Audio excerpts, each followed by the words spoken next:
دوستای عزیز و مهربونم، سحر هستم، راوی کانال داستان‌های عاشقانه با سحر. ممنونم که با سابسکرایب کردن کانال عضو ثابتی از خانواده گرم و دوست داشتنیمون میشید. جمع صمیمی از دوستانی مهربون و خوشقلب که در هیچ کانال دیگه‌ای نمیتونید پیدا کنید. عزیزای دلم، ضمن قدردانی بابت همراهی و حضور سرشار از عشق و مهربونیتون تا پایان این سرگذشت، میخواستم خدمتتون اعلام کنم که اگه مشکلی پیش نیاد و عمری باقی باشه، از پس فردا شب یعنی دوشنبه با یه سرگذشت جذاب دیگه مهمون خونه‌های گرم و دلهای مهربونتون خواهم بود. مدت زمانی از فوت عالم خانم نگذشته بود که یه شب که محمد اومد خونه بهم گفت میگم تابان، من احتمالاً یه مدت مسافر باشم. مسافر؟ کجا به سلامتی؟ صبح جهان اومده بود پیشم. یه کاری داره انجام میده که برای پیشبرد اون کار باید با 1-2 نفر توی ترکیه همکاری کنه. کارش به ما هم مربوطه. جهان میگه دل و دماغ انجام کارو نداره و کارو منتقل کرده به من. گفتم یعنی به جای جهان بری؟ نه، به جای جهان کارو بگیرم. مگه تو میتونی با خارجی‌ها کار کنی؟ نه بابا، ایرانی هستم ولی کارشون اونوره. گفتم آخه نداره. اینجور کارم خیلی گسترش پیدا میکنه و پیشرفتم بیشتر میشه. در برابر کارای محمد نمیتونستم زیاد چیزی بگم، چون دست آخر اون کار خودشو میکرد و حرف من زمین میمون. دیگه تو این چند سال خوب شناخته بودمش. واسه همین گفتم کی میری؟ اول هفته. یه چمدون واسه یه هفته برام بپیچ. راستش دلم نمیخواست محمد بره. یه جورایی حس خوبی نداشتم. ولی خب محمد آدمی نبود که به حس و حال کسی توجه کنه. مهم پیشرفت کارش و خواسته خودش بود. شبی هم که روز بعدش راهی سفر بود، رو به احمد و علی گفت میخوام ببینم تا چه حد مرد شدیم. حواستون باشه کی میاد و کی میره. عمو جهانو هم گفتم سر بزنه بهتون. ولی بازم اصل کار با شماست.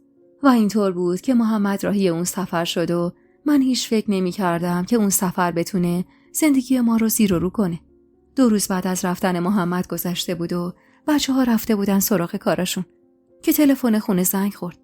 طلا گوشی رو برداشت و چند تا الو گفت و بعد گوشی رو گذاشت.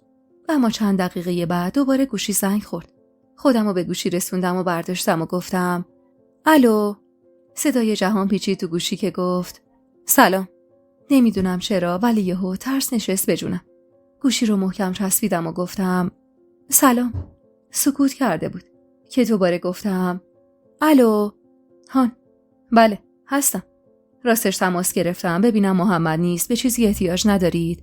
یعنی اینجوری بگم اگه کاری چیزی داشتی به هم خبر بده. نه ممنون، دست در نکنه، کاری نیست. باشه پس خدافظ.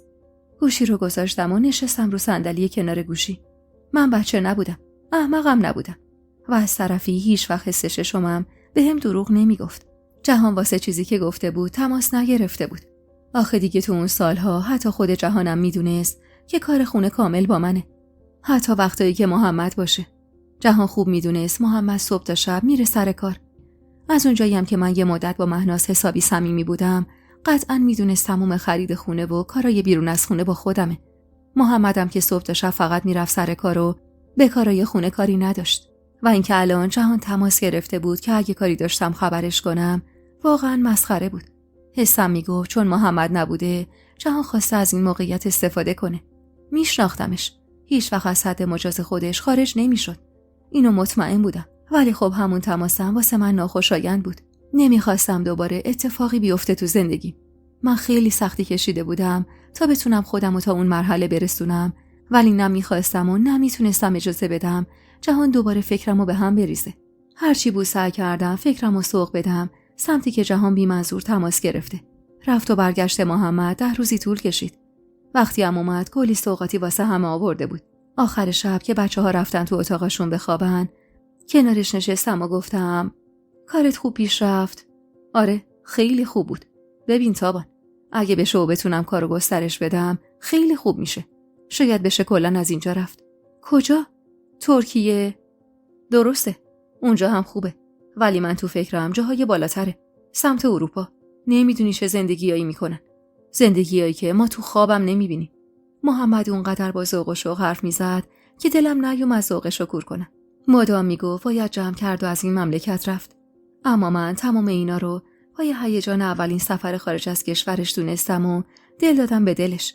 اما اینطوری نبود. من محمدو خوب میشناختم. باز تصمیم جدید گرفته بود و اونم این که از ایران بریم. اما من مخالف سرسخت رفتن بودم و هر بار که زمانی مخالفت میکردم و میگفتم فکر نمی‌کنی اونجا نمیشه 2 تا هوو با هم زندگی کنن، میگفت مریم و بچه‌ها میمونن، فقط ما میریم.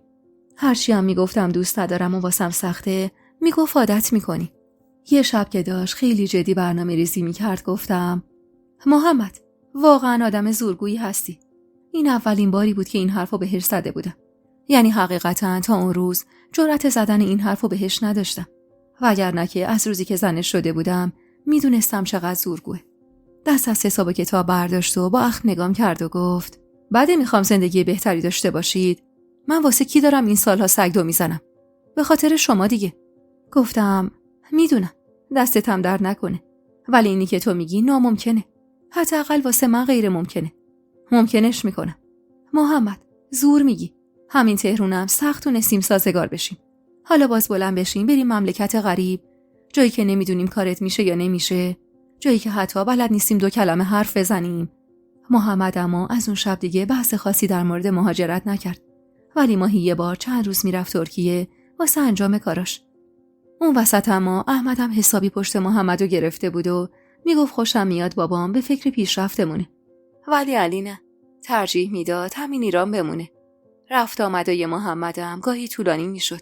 مثلا به جای چند روز 10 روز موندگار میشد و باز دور بعدم میرفت. کارو بارشم حسابی گرفته بود. دیگه اما حرفی از رفتن ما نمیزد و همین واسه من کافی بود. فکر میکردم لااقل در این مورد کوتاه اومده. 2-3 سالی از شروع کار محمد توی ترکیه میگذشت و هاجر خانمم اون روزا حال و روز خوبی نداشت و مدام دنبال دوا دکتر بودیم. محمد که بیشتر اوقات نبود. مریم هم که کلا خودشو از همه کاری کنار میکشید و اینجور مواقع همه کارا با من بود. دکتر گفته بود یه کیست عفونی داره که چون به موقع بهش رسیدگی نشده، بدخیم شده و چون سن و سالش بالاست نمیشه عملش کرد. روزی که دکتر این حرفو زد گفتم یعنی هیچ راهی نیست آقای دکتر؟ متاسفانه خیر. تنها کاری که میتونید براش بکنید اینه که بذارید هر کاری دوست داره انجام بده. و این یعنی جواب کردن. یعنی با آخر خط رسیدن. واقعا ناراحت بودم. درسته هاجر خانم هیچ وقت در حق من خوب نبود. ولی من از وقتی چشم باز کرده بودم هاجر خانمو دیده بودم. و خب از وقتی هم که عروسه شده بودم دیگه سالها با هم زندگی کرده بودیم. به محمد که گفتم تا ته حرفامو شنید و گفت کاش بره دهتابان. میدونی که توی ده بودن و بیشتر از هر جایی دوست داره. گفتم تنها حلیمه که دیگه توانی نداره. نه مریمم بره. فکر نکنم قبول کنه. مجبور قبول کنه. محمد به هر طریقی بود مریم و هاجر خانمو فرستاده. مریم راضی نبود، ولی خب حتی اونم حریف محمد نمیشد. حلیمه هم ساکن خونه مریم شد تا هم پیش بچه‌ها باشه، همین که براشون غذای چیزی درست کنه. اون ماه هم محمد باز میخواست بره ترکیه، ولی اون بار خودش گفته بود کارم بیشتر طول میکشه. شاید 2 هفته‌ای بمونم. 4 روز از رفتن محمد میگذشت که یه روز گوشی زنگ خورد و جواب دادم. و صدای گریه مریم پیچید توی گوشی. همونطور که گریه میکرد گفت خالم مرد تابان. مونده بودم چه کنم. صدای مریم اومد که گفت من اینجا چی کار کنم؟ گفتم میای مریم، آروم بگیر و فعلا از بزرگای ده کمک بگیر تا ما خودمونو برسونیم. و گوشی رو گذاشتم. مونده بودم چه کنم. اول از همه به حلیمه خبر دادم. آخه محمد نبود و همین باعث میشد دست و پامو گم کنم. چند باری هم به شماره‌ای که محمد داده بود زنگ زدم، ولی کسی جواب نداد. علی هم اون موقع 16 سالی داشت. خب بزرگ به حساب می اومد. اونا احمد که اومدن خونه قضیه رو واسهشون گفتم. علی خبرو که شنید گفت باید بریم ده مامان. گفتم آره، ولی باباتون نیست. چه کنیم؟ نمیشه که مرده روی زمین بمونه. تازه تا اون بخواد خبر رو بشنوه و بیاد 1-2 روز طول میکشه. خب خودمون مراسمو برگزار میکنیم مامان. خب اگه اومد و شاکی شد چی؟ کسی چیزی نگفت که یهو احمد گفت مامان به نظر من به عمو جهان خبر بدیم. فکر خوبی بود. سری گوشی رو برداشتم و شماره محل کار جهان رو از دفترچه پیدا کردم و تماس گرفتم باهاش. منشیش برداشت و گفتم بده دستش. به محض اینکه گوشی رو داد دست جهان بدون سلام علیک گفتم جهان، هاجر خانم رحمت خدا رفته. محمدم نیست. اونم ده فوت شده. موندم چه کنم؟ جهان سری گفت خدا رحمتش کنه. الان میام. گوشی رو گذاشتم و گفت میاد اینجا. جهان اومد و حرفا زده شد و قرار شد بریم ده. البته دخترها رو با خودمون نبردیم. به هر ضرب و زوری بود جهان قانعشون کرد که موندنشون بهتره. هرچی بود اونا موندن و ما رفتیم ده. کارا خیلی زودتر از اون چه فکرشو میکردیم انجام شد و هاجر خانم بدون حضور محمد به خاک سپرده شد. میدونستم آخرش ناراحتی میشه، چون به هر حال محمد حرف توی کلش نمیرفت. روز هفتم هاجر خانم بود که بالاخره حلیمه تماس گرفت و گفت محمد خودش تماس گرفته تا مثلا سراغی ازتون بگیره. منم قضیه رو بهش گفتم و عصبانی شده و گفته با اولین پرواز برمیگرده. اون روزا جهانم پیش ما مونده بود.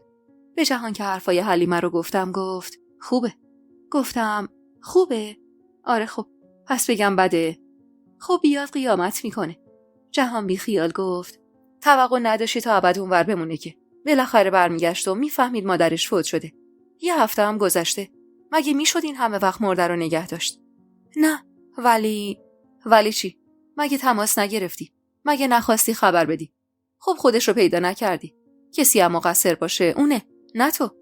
حرفای جهان خوب ولی در حد حرف، چون من میدونستم محمد هیچ جوره کوتاه نمیاد. 2 روز بعد از روزی که با حلیمه حرف زدیم محمد از راه رسید. اونم با توپ پر. با همه سلام علیکی کرد و منو کشید کنار و گفت این چه وضعیه؟ انگار حرفای جهان بهم قوت داده بود تا محمدو حقدار ندونم. واسه همین گفتم چشه؟ نباید خبر بدی؟ من خواستم خبر بدم. تو جواب ندادی. چه میکردم؟ میومدم دنبالتون بر آب؟ نخیر، میتونستی صبر کنید من بیام. گفتم ببخشید که 10 روز بعد از فوت مادرت پیدا شده. محمد با این حرف دیگه چیزی نگفت. یعنی در واقع اون واکنشی که من توقع داشتم و نشون نداد. شایدم تاثیر حرفای حق به جانب من بود. من منتظر یه دعوای بزرگ بودم. ولی شماتت محمد در حد همون چند جمله بود. واسه خودم هم عجیب بود. اونقدر عجیب که فکر می‌کردم هنوز توی شوکه و هر لحظه ممکنه اون شوک تموم بشه و محمد منفجر بشه و حسابی منو دعوا کنه. ولی همچین اتفاقی نیفتاد.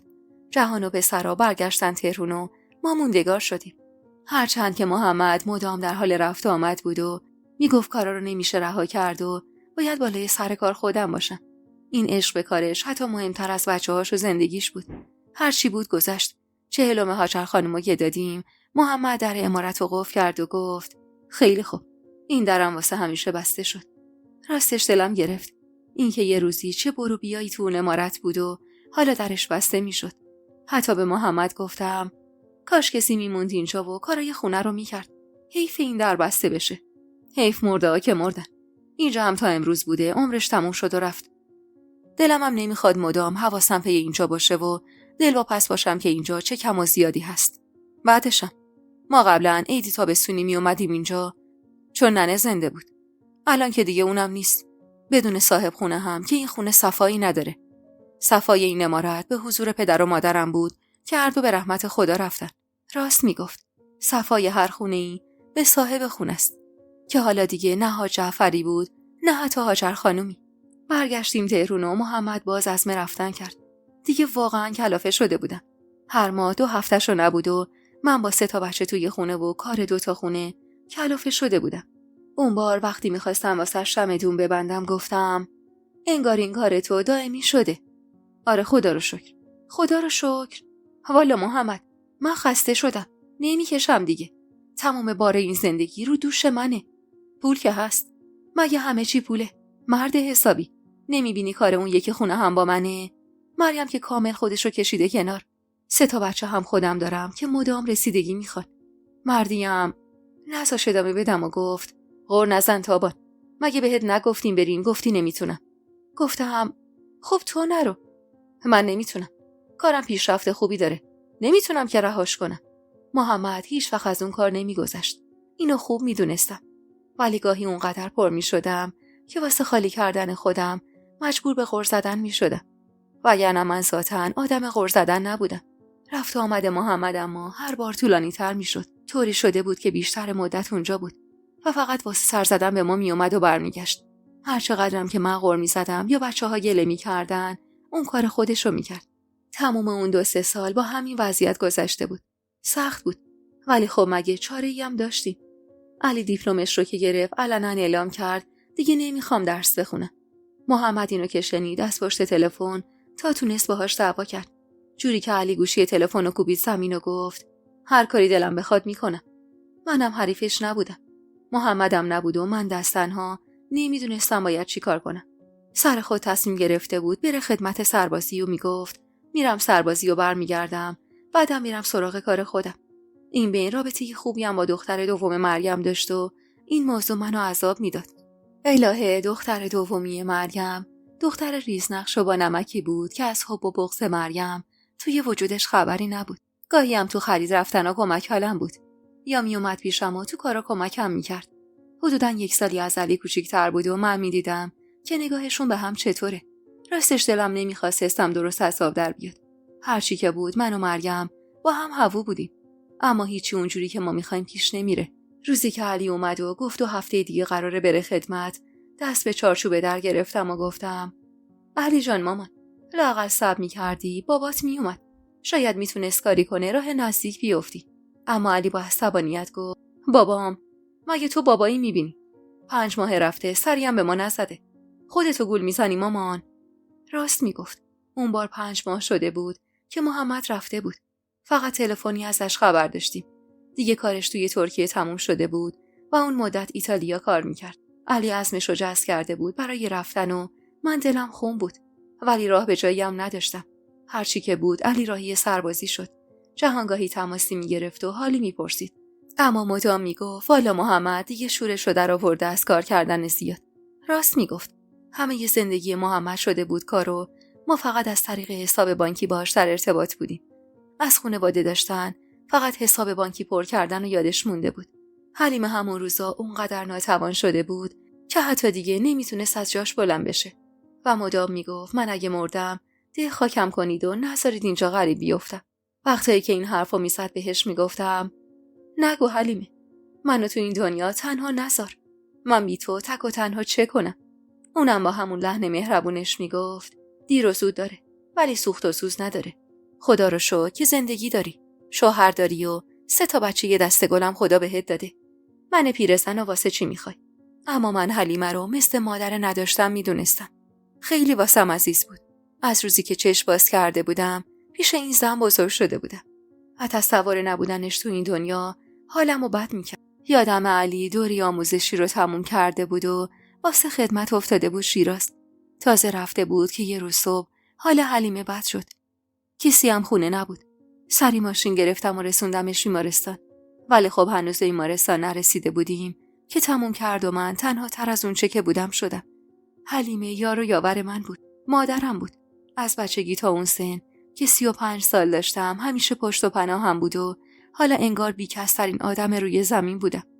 اون روزم مثل زمانی که هاجر خانم مرده بود من تک و تنها بودم و راه به جایی نداشتم و 1000 بار به محمد لعنت فرستاده بودم که اینجوری ما رو تنها گذاشته بود. احمد مدرسه بود و نمیخواستم بچه رو بترسونم. واسه همین با جهان تماس گرفتم و دوباره از اون کمک خواستم. قرار شد جهان خودشو برسونه بیمارستان. نشستم منتظر و سرمو به دیوار پشت سرم تکیه داده بودم و چشمامو بسته بودم و به خاطراتم با حلیمه فکر میکردم. اونا رو مرور میکردم و قطره‌های اشکی که پشت سرم روی صورتم میریخت صورتمو خیس کرده بود که یهو با حس حضور کسی چشمامو باز کردم. جهان بود که بالا سرم ایستاده بود. دستی به صورتم کشیدم و گفتم ببخش که همیشه تو رو تو این مواقع نذاش ادامه بدم و گفت از تعارف بگذر، خدا رحمتش کنه، حیف بود. گفتم ممنونم، واقعا بعضیا تا 1000 سالم حیفشونه. خب تکلیف چیه؟ چی کار باید بکنیم؟ وصیت کرده ده به خاک بره. جهان ترتیبی داد تا حلیمه رو منتقل کنیم ده. زن بیچاره کسی رو نداشت. تنها کس و کار اون من بودم. برگشتیم خونه و بچه‌ها و خونه رو سپردم به مریم و با جهان راهی ده شدیم. حلیمه رو هم با آمبولانس می‌بردن. منم با جهان تو ماشین اون بودم. اما این تنها بودنمون با هم حس معذب بودن بهم میداد. جهان چیزی نمیگفت و منم چش دوخته بودم به جاده. دوست نداشتم توی اون موقعیت قرار بگیرم. اینکه بخوام با جهان تنها راهی سفر بشم. هرچند سفر تلخی باشه. ولی خب جبر و اجبار بود. هر چقدرم اصرار کرده بودم که تنها راهی بشم یا با احمد، جهان اجازه نداده بود.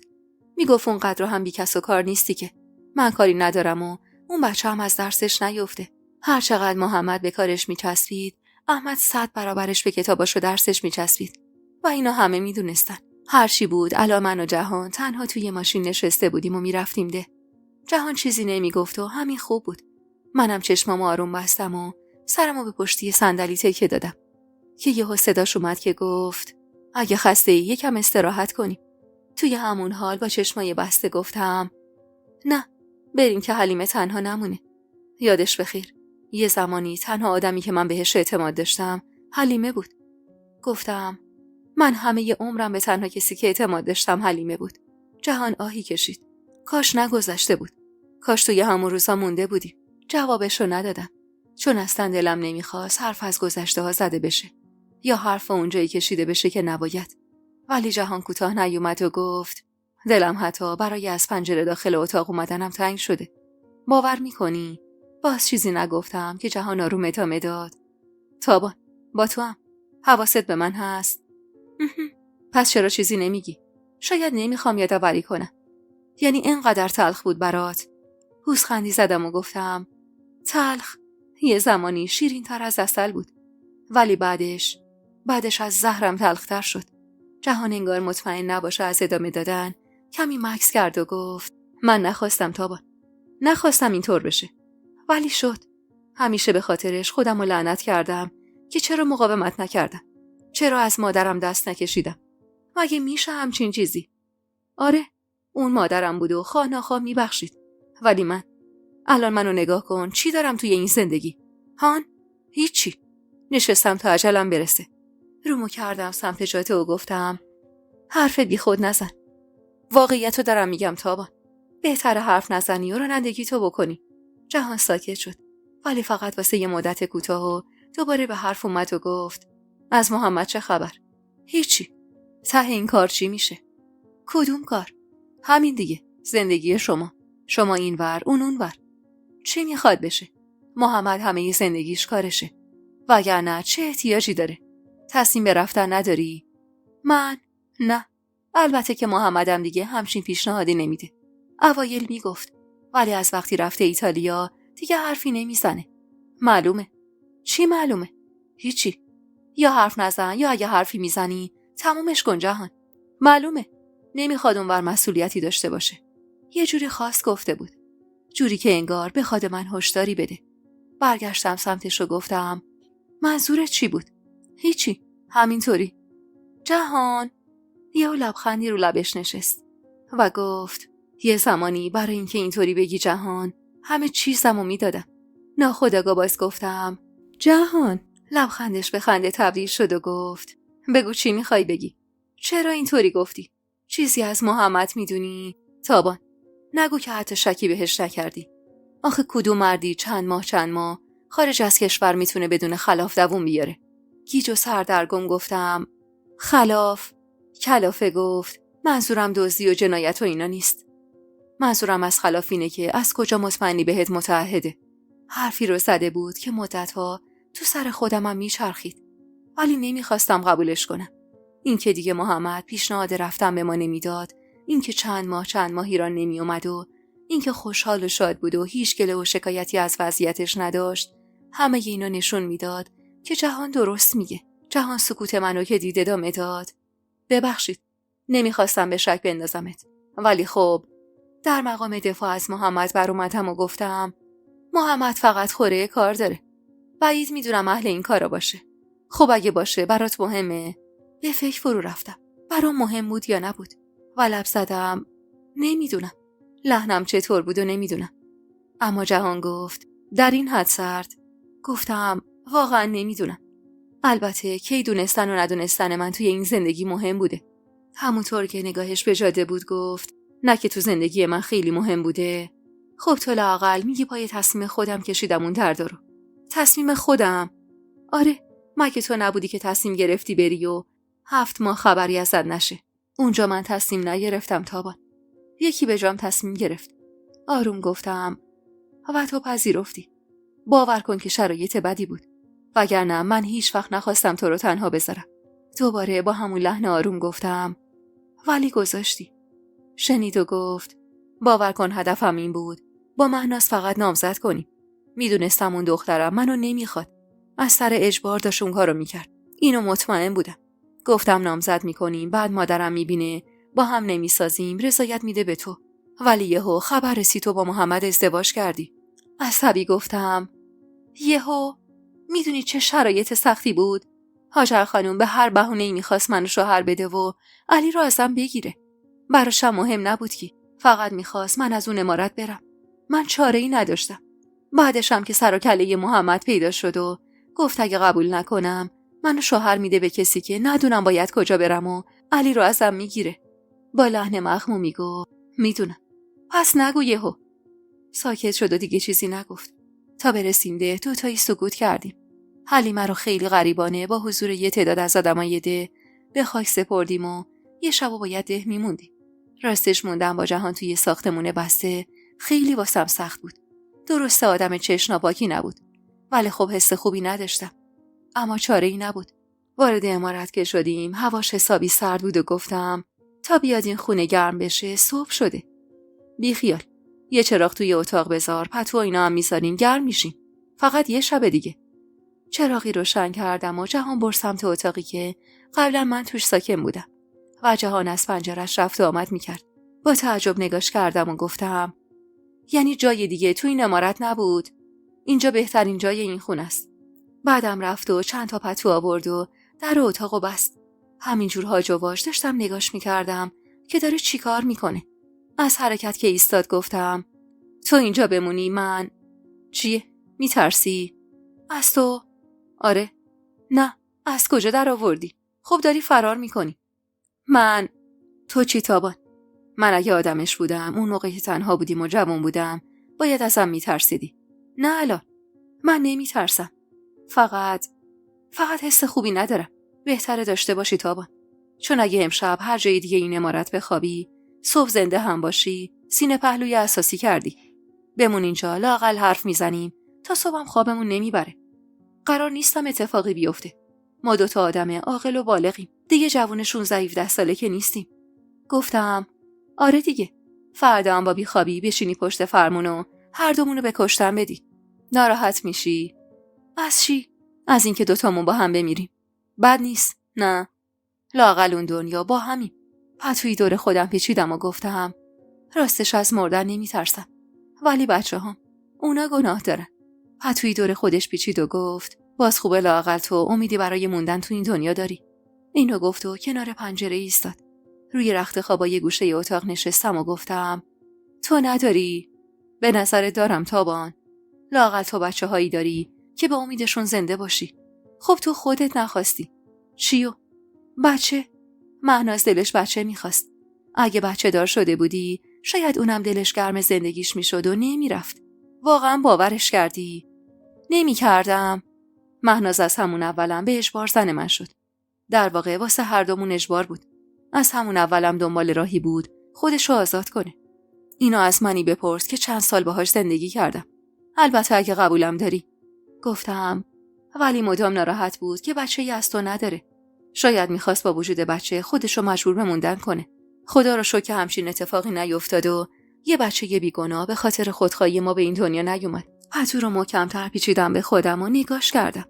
هنوزم با وجود اینکه دیگه اون جوون 20 خورده ساله نبود، دوست داشتنی بود. شایدم برای من اینطور بود. نمیدونم. اون شب و تا صبح از هر دری حرف زدیم. از گذشته، از اون روزامون و از آینده. اولش حس خوبی نداشتم، ولی بعد انگار رها شدم. این که منم یه شب واسه دل خودم کاری رو که دوست داشتم بکنم. این که بدون عذاب وجدان ساعتها با جهان حرف بزنم. اون شب و تا سپیده صبح با هم حرف زدیم. خورشید که طلوع کرد گفتم خورشیدم دید ما از رو نمیریم، اون از رو رفت. لبخندی زد و گفت کاش این شب صبح نمیشد. در حالی که نگاهم به خورشیدی بود که از پشت پنجره میدیدم گفتم کاش خیلی چیزا اتفاق نمیافتاد. تابان بیا بمونیم همینجا دور از همه. و از این حرفش ترس به جونم افتاد. اما خودم رو جمع جور کردم و گفتم پاشو جهان. بی خوابی حسابی زده به کلت. خدا به داد برسه. که با این بیخوابی زنده برسیم تهرون یا نه. کی گفته را میافتم؟ با تعجب نگاش کردم و گفتم یعنی چی؟ میمونی؟ من اینطوری پشت فرمون بشینم؟ تازه یه مراسم به حلیمه بدهکاریم. نیستیم. یه مجلس ختم توی مسجد دهو، فردا برمیگردیم. نه دیگه. بچه‌هام همشین میگه بچه‌هام انگار محتاج شیر مادرن. بزرگم واسه خودشون. و اینجور شد که جهان بالاجبار منو یه روز دیگه همونجا موندگار کرد. اما اون شبا دیگه نذاشتم جهان زیاد بیدار بمونه تا بتونیم روز بعدش برگردیم.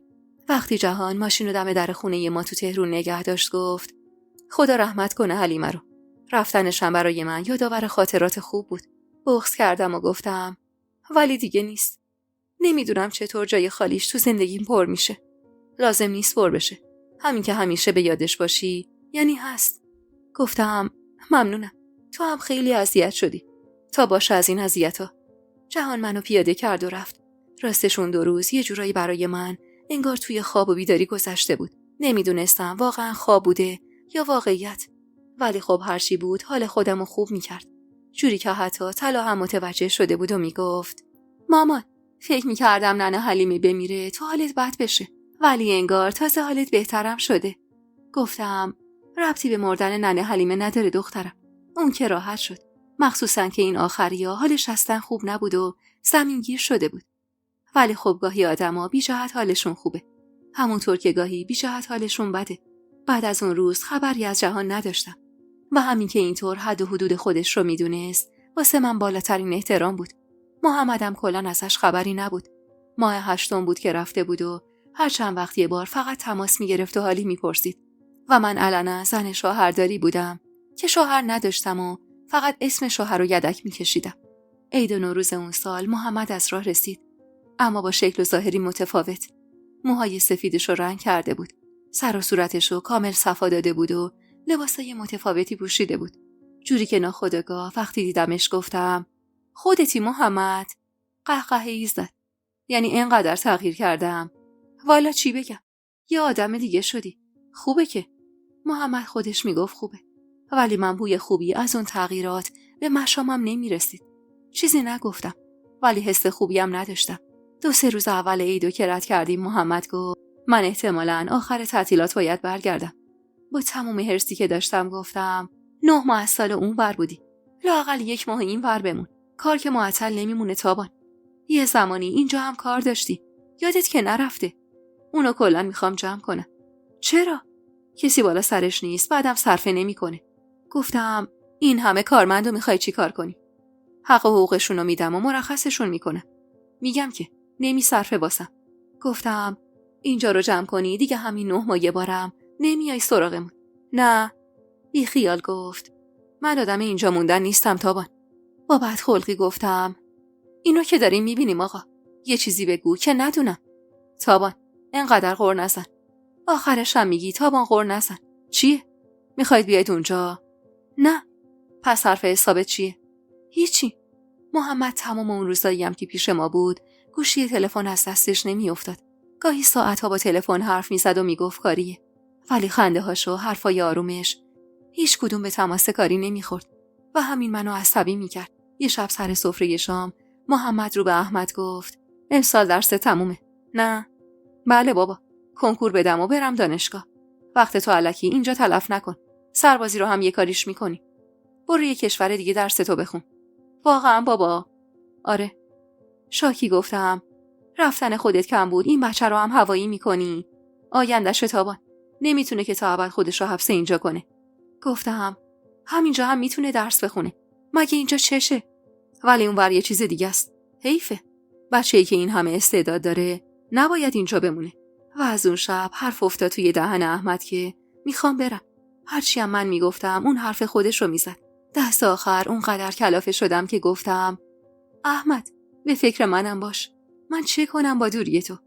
اما احمد که خصوصیاتش خیلی شبیه به محمد بود گفت همون کاری که با دوری بابا میکنی. گفتم اینا مثل همه. تو بچمی. ولی مامان آینده من اونوره. این چه حرفیه احمد جان؟ یعنی هر کسی اینجاست آینده ای نداره؟ من میخوام برم. کسی هم جلو دارم نیست مامان. محمد مثل همیشه که هر کاری میخواست بکنه رو سریع حل و فصل میکرد اون کارو هم سری پیش برد. احمد که دیپلمش رو گرفت سری کارای سربازیشو کرد و احمد هم با پولی کلون راهی یکی از دانشگاه‌های کانادا کرد. اون وسط فقط من هیچ بودم. اما سعی می‌کردم محکم باشم و خودمو نبازم. ولی آخه مگه میشد؟ بچه‌م می‌خواست ازم جدا بشه. محمد خودش نبود و از همون ایتالیا کارا رو کنترل می‌کرد. و اینطور شد که احمد خیلی زودتر از اون چه که فکرشو می‌کردیم راهی شد و من موندم و جای خالی یکی دیگه از بچه‌هام. اون روزا از سر بیچارگی گاهی با جهان حرف می‌زدم. آخه واقعا تنها بودم و نیاز داشتم با کسی درد و دل کنم. تو اون دنیا هم که بعد از حلیمه دیگه هیچ کسی رو نداشتم. نه خواهری، نه برادری، نه حتی خاله و دایی یا عمویی.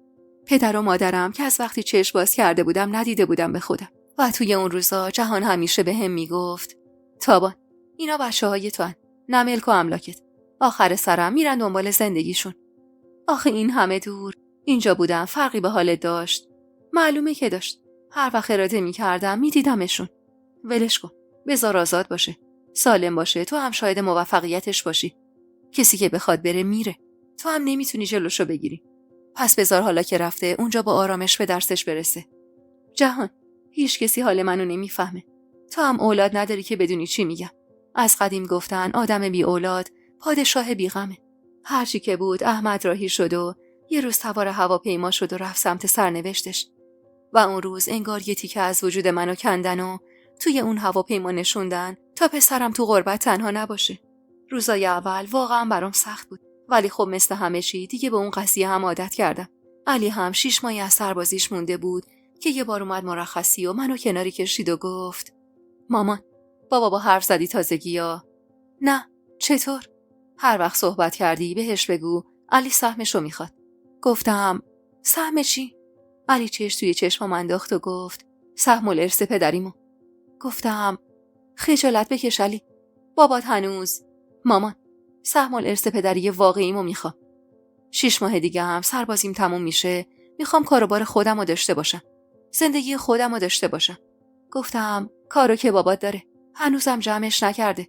خب سر همین وایسا تا اونم دلش گرم باشه و کاروبارشو جمع نکنه. من اینجا رو نمیخوام مامان. نگو که تو هم میخوای بری علی. میخوام برم، ولی نه سمتی که احمد رفت. پس کجا؟ میخوام برم ده. میخوام برم زمینا رو آباد کنم. من عاشق اون ده و کارای زمینم. 2 دستی زدم تو سر خودم و گفتم خدایا، 2 تا پسر دارم، یکی شرق میره، اون یکیش غرب. نه به اون نه به تو. هر کسی پی علایقش میره مادر. سهم از هرچی دارم و به هم بدید، دیگه کاری بهتون ندارم. رو به طلا که شاهد ماجرا بود گفتم تو یکی خواهشن عاقل باش در برابر این دیوونه ها. آخه کی واسه زندگی میره بده؟ اونم از تهرون. علی گفت مامان، من میخوام برم عمارت رو دوباره زنده کنم، زمینا رو هم آباد. خدا رو چه دیدی؟ شاید کارم گرفت زمینای بیشتری خریدم. کلافه گفتم خدایا، فقط یه صبری به من بده. صبر. علی اونقدر به هم فشار آورد و توی تصمیمش مصمم بود که بالاخره با محمد حرف زدم. محمدم گفت سهمش رو داست و نمیخواد جدا کنم، ولی میگفت از طرف من بهش بگو این کار نیست، زندگیش توی اون ده تباه میشه، همتی به خرج بده براش کاسبی راه بندازم. حرفاشو که به علی منتقل کردم اما گفت من خودم همت دارم، از پس کار خودمم برمیام. و اینطور بود که علی سربازیش که تموم شد جمع کرد و رفته. باورم نمیشد جایی که ما سالها پیش از اونجا در اومده بودیم به دنبال پیشرفت و رفاه بیشتر، حالا بچه‌م دوباره برگشته بود بهش. جهان وقتی این موضوع رو فهمید گفت خیلی ازش خوشم میاد. گفتم تو یکی لطفاً بادش نده. اون ده داره خالی میشه از آدمای جوون. آقا تازه یادش افتاده بره اونجا کار کنه. شاید منم رفتم. گفتم نه دیگه. چرا نه؟ ساختمونی که میساختم خالی مونده هنوز. گفتم مگه نفروختی؟ نه بابا، اون ساختمون یادگار دوران خوشی منه. مگه خولم بفروشم؟ شایدم با علی همکاری کردم. گفتم اون که دیگه متروکه شده. اصلا همکاری کنی که چی؟ متروکه بودنش که مهم نیست. دوباره از نو سر پاش میکنه. اما اگه علی دست به دستم بده اصلا راش میندازیم. گفتم شوخی نکن. نه والا، جدیم. و اینطور شد که در کمال ناباوری جهان ساختمونی که سالها قبل ساخته بود تا بشه محل کار برای اهالی روستا رو دوباره سر پا کرد. علی خوشحال از اینکه جهانم کارش رو تایید میکنه و خودش هم میخواد اونجا سرمایه گذاری کنه، دل داده بود به کار و حتی کار جهان رو هم پیش می برد و من متحیر بودم از کار اون 2 نفر. البته که بودن جهان کنار علی خوب بود. کلاً علی بچه سر به هوایی بود و باید یکی بالا سرش بود تا خیال من راحت باشه. و چه کسی بهتر از جهان. جهان زیاد رفت آمدی نداشت بده و به قول خودش کارا رو از دور کنترل میکرد. 1 سالی از رفتن احمد گذشته بود و جاگیر شده بود و سرش به درس و کتابش بود. علی هم که سرگرم کارش بود و عمارت رو تعمیر کرده بود. چند نفری رو هم به کار گرفته بود و زمینا رو آماده کشت کرده بود. جهانم یه سری دستگاه برای اون کارخونه خریده بود و مردم ده هم خوشحال بودن که باز رنگ و رویی به ده اومده. طلا اما نه اهل درس بود، نه اهل هنر و کار خاصی. احمد بهش پیشنهاد میداد که بره پیش اون، ولی من خدا میکردم قبول نکنه. از اون طرف هم دختر خوشگلی بود و همین باعث میشد خواستگارای زیادی داشته باشه. اما هر بار که خواستگاری پیدا میشد، تن و بدن من میلرزید. مریم هم همچنان با دختراش تو خونه بغلی زندگی میکرد و همسایه هم بودیم. الهام دختر بزرگش پیش یه خیاطی یاد گرفته بود و همونجا پیششون کار میکرد. کل روزای زندگیمون میگذشت. اما محمد 1 سالی بود که به تهران نیومده بود و یه روز بی خبر اومد. یادمه اونقدر از دیدنش تعجب کردم که گفتم تویی محمد؟ خیر انشالله. برگشت روم و گفت اگه ناراحتی برم. گفتم چه ناراحتی؟ 1 سال خبری ازت نیست. حالا هم یهو اومدی، خوب تعجب کردم. چیتون کم بوده تو این 1 سال؟ همیشه همین بود. فکر میکرد وقتی پول باشه دیگه هیچ چیزی مهم نیست و این دیدگاه همیشگی محمد بود تو زندگی. محمد اون بار با دفعه قبلش اما فرق داشت. یه جورایی سردرگم بود و کلافه. چند روزی که گذشت و دیدم حال روزش اینطوره گفتم چته محمد؟ توی کارت مشکلی هست؟ چون میشناختمش. هیچی به اندازه بد پیش رفتن کارش اونو اینطور نمیتونست کلافه کنه. اما گفت نه، همه چی خوبه. پس چرا اینقدر سردرگم و کلافه‌ای؟ تابان، اگه یه چیزی ازت بخوام انجام میدی؟ اگه بتونم آره.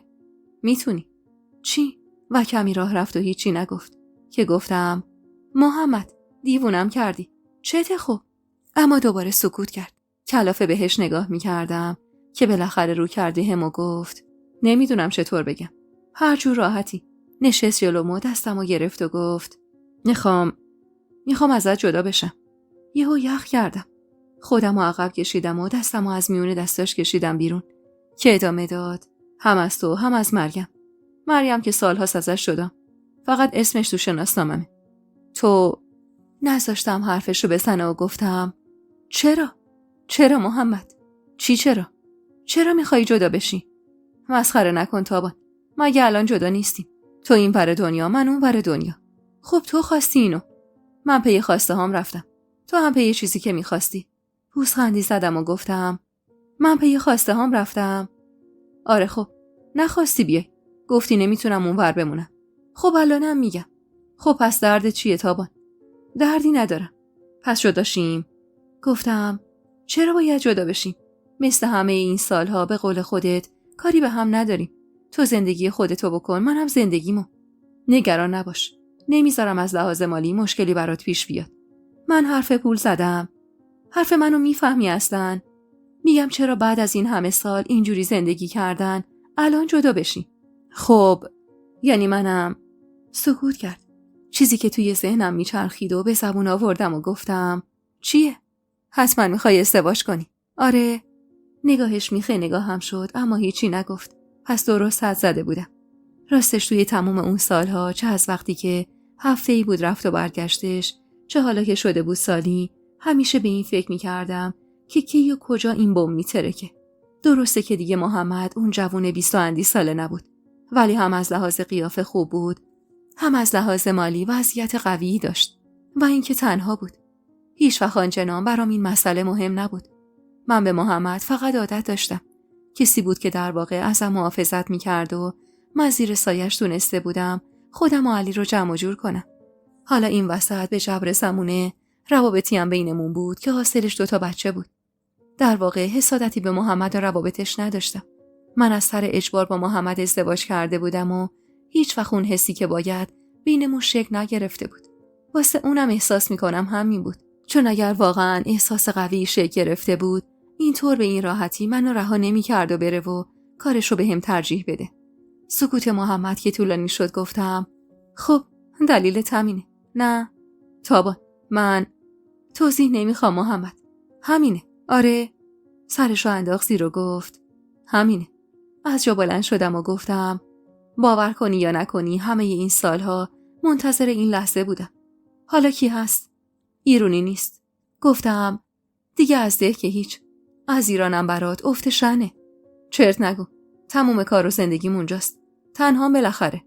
دست جلوش گرفتم و گفتم باشه، حرفی نیست. جدا میشیم. واقعاً؟ چیه؟ مگه همینو نمیخوای؟ چرا؟ ولی خب فکر نمی‌کردم به این راحتی رضایت بدی. سر زدم تو چشماشو گفتم چیه؟ توقع داری التماست کنم و جلوت زوجست کنم که نه جدا نمیشم؟ نه خیر محمد خان. اگه یادت باشه من برای بودن باهاتم ازوجزی نکردم. تازه مخالفم بودم. اونی هم که منو خواست تو بودی. یادت که نرفته. سر به زیر گفت نه. خب پس حرفی نمیمونه. جدا میشیم. فقط یه چیز. چی؟ تموم حق و حقوقمو میخوام و این خونه. باشه. محمد انگار همین حرفا رو به مریم هم زده بود. هرچند علنا جدا بودن. ولی خب بالاخره اسم مردی بالا سرش بود. روزی که با توپ پر اومد خونه ما و گفت تابان تو به چه حقی راحت قبول کردی از محمد جدا بشی؟ نشوندمش و گفتم تو چرا عصبانی هستی؟ نباشم تابان. نه مگه تو امروز شوهر داشتی؟ خب اسمش که بالا سرم بود. گفتم خب فکر کن هنوزم هست. بعدم اختیار خودتو داری. میتونی جدا نشی. جدا شدن من ربطی به تو نداره. وقتی تو رضایت دادی که نمیتونم مخالفت کنم. گفتم منو نخندون مریم. مگه رودت وسته به روده من؟ میخواد زن بگیره. نه حتما. تابان حق و حقوق بچه هامونو بدیم کی بخوره؟ تو چرا انقدر راحتی؟ راحت نیستم مریم. ولی سر زندگی که کسی منو نمیخواد نمیمونم. چون عزت نفس دارم. میفهمی؟ مریم اولش راضی نمیشد. ولی بالاخره دختراش زندگیشو میدیدن و خواسته پدرشون رو هم میدونستن. واسه همینم مادرشونو مجاب کردن که طلاق بگیره. اما علی قضیه رو که شنید عصبانی شد و گفت مامان چرا بدون اینکه به من بگی همچین کاری کردی؟ گفتم مادر جان ربطی به تو نداشت. ربط نداشت. این همه سال باهاش زندگی کردی، جوونی تو پاش گذاشتی، اونم یهو اومد گفت طلاق بگیر و تموم. همین. گفتم علی جان جلوی چشم خودت بود. ما زندگی با هم نداشتیم. هرچی نباید جدا می شدی که اون بتونه راحت هر کاری میخواد بکنه. میسادم تو اون زندگی و خودم این وسط عذاب میکشیدم. خب الان چه فرقی کرده واسه تو مامان؟ من دنبال فرقی تو زندگیم نبودم که پسرم. اون روز هرچی با علی حرف زدم قانع نشد. ظاهراً بعدش با محمد حرف زده بود و اونجوری که محمد به طلا گفته بود دعوای اساسی باهاش کرده بود. بعد از شنیدن این موضوع دخالتی نکردم و گذاشتم خودشون با هم کنار بیان. اون روزا گذشت و من دیگه با محمد هیچ ارتباطی نداشتم. مگه گهگداری که تماس میگرفت تا با طلا حرف بزنه و من گوشی رو برمی‌داشتم. با هم سلام علیکی میکردیم و من سری گوشی رو به طلا میدادم. حتی نمیدونستم ازدواج کرده یا نه. علی توی روستا به کمک جهان تونسته بود اون کارخونه قدیمی رو راه بندازه. گاهی سری بهش میزدم. عمارت رو بازسازی کرده بود و با همون سبک قبل ولی نونوار بین مردم ده زندگی میکرد. مردم یه علی خان میگفتن 100 تا از دهنشون میافت و به واسطه همین کارخونه اون ده دوباره زنده شده بود. زمینا رو هم آباد کرده بود. حدوداً 2-3 سالی بود اونجا بود و اون کارخونه هم توی اون منطقه باعث شده بود که واسه مردم خیلی خوب بشه. علی از لحاظ اخلاقی عجیب شبیه رسول بود. خوشگذرون بود و توی هیچ مسئله‌ای به خودش سختی نمیداد. ولی خب زندگی با محمد خواه ناخواه روش تاثیر گذاشته بود و اونو آدم حسابگری کرده بود. هرچی بود خودش راضی بود از زندگیشو، همین واسه من کافی بود. هرچند دلم میخواست نزدیکم باشه. ولی خب وقتی خودش راضی بود من چرا باید کاسه داغ‌تر ازش میشدم؟ احمدم دنبال درسش بود. پزشکی میخوند و توی هر تماسی که داشت بیشتر صحبتش در مورد درس و دانشگاهش بود. هیچ وقتم نشد تماسی بگیره که بخواد در مورد تفریحی، سفری، گردشی چیزی صحبت کنه. بالاخره اینم یه سبک زندگی بود. نمیتونستم بهش ایرادی بگیرم. طلا اما همچنان تو خونه بود و خواستگارایی داشت از در و همسایه و گاهی هم از آدمای ده که پسراشون توی شهر و تهران برای خودشون کسی شده بودن. ولی طلا یه کلام میگفت. اینکه فعلا نمیخوام ازدواج کنم. منم اصراری بهش نمیکردم. چون خودمو میدیدم که توی 16 سالگی مجبور به چه کارایی شده بودم تا تونسته بودم زندگیمو جمع کنم و دلم میخواست دخترم آزاد باشه. دوست داشتم به وقتش ازدواج کنه و از سن پایین وارد زندگی و مسئولیت‌های سنگینش نشه. با جهانم در ارتباط بودیم. تماس میگرفتیم و گاهی طولانی مدت با هم حرف میزدیم. و این وسط خواه ناخواه طلا متوجه این تماسا بود. چون خودم نخواسته بودم ازش قایم کنم و حتی بهش گفته بودم با کی حرف میزنم. واکنش خاصی هم نشون نمیداد. گاهی هم بیرون از خونه جهانو میدیدم. همچنان تنها زندگی میکرد و یه بار که سر صحبت باز شد بهش گفتم تا کی میخوای اینجوری پیش بری؟ چجوری؟ همین جوری دیگه. تنهایی. تا وقتی که زندگی تو اینجوری پیش بره. گفتم زندگی من با تو فرق داره. چه فرقی مثلا؟ من 3 تا بچه دارم که بالاخره اگه حضور هم نداشته باشن درگیریای ذهنیشونو دارم. تازه طلا رو هم کنارم دارم. زندگی من با تو فرق داره. فرق نداره. در هر حال تو هم تنهایی. آدمو پشیمون میکنی از اینکه چیزی ازت بپرسه. جدی تابان. تصمیم برای زندگیت نداری؟ گفتم چه تصمیمی؟ نمیدونم. از این تنهایی در بیایم. هم من هم تو. با این حرفش یهو تنم یخ کرد. درسته با جهان اون مدت راحت و صمیمی شده بودم. ولی اینکه بعد از اون همه سال ازدواج و 3 تا بچه بخواد همچین پیشنهادی بهم بده، اونم انقدر سریع برام سنگین بود. واسه همین بی هیچ حرف اضافه‌ای گفتم نه. همین؟ فقط نه؟ چیه؟ توقع توضیح و تفسیر داری؟ نه. ولی چرا؟ تو یه زن آزادی. منم که بحث جهان. حرف زدن در موردشم خوب نیست. چرا خب؟ کار دارم.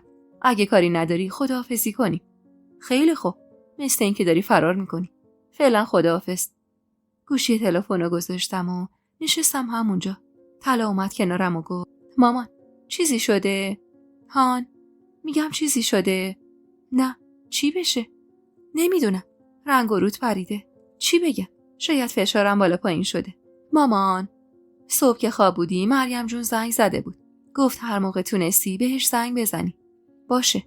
گوشی رو برداشتم و شماره خونه مریم رو گرفتم. سلام علیکی کرد و گفت تابان کمک میخوام. خیره.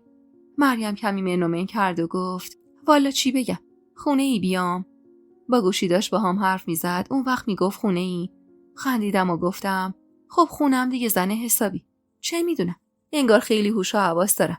الان میام. و طولی نکشید که مریم از راه رسید. پیدا بود هول کرده.